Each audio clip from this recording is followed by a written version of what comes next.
Okay po, right after natin mag-abdominals natin. So, kunyari naka-4 na set na tayo.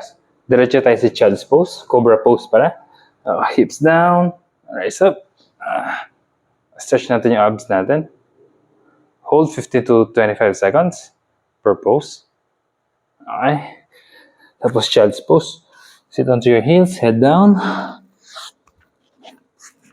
Then slowly move your fingers away para mas maramdaman yung stretch sa lower back and sa posterior chain natin, sa back muscles.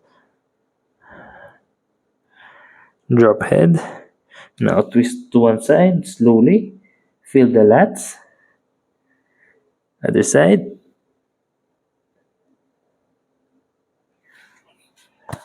Okay. Rise up.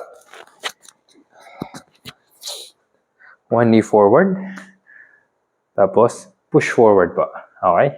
Stretching natin yun dito. ITB. Extend. Hamstring stretch.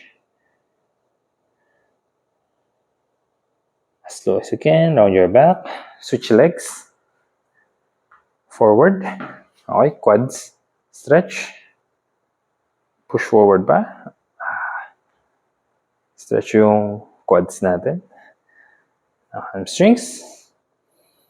Option, taas yung toes para pati yung calves natin, gastrocs.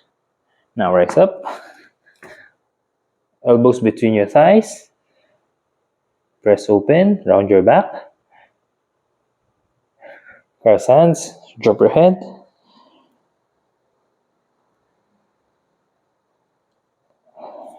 Now, one leg sa likod. Cross yung legs. Tapos, yung nasa likod na leg, taas yung kamay.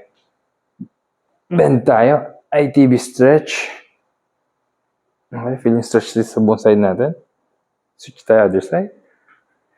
Likod. Up. Balance. Bend. Okay, so, yun po yung day 1 natin na stretch and day 4. So, yun na po.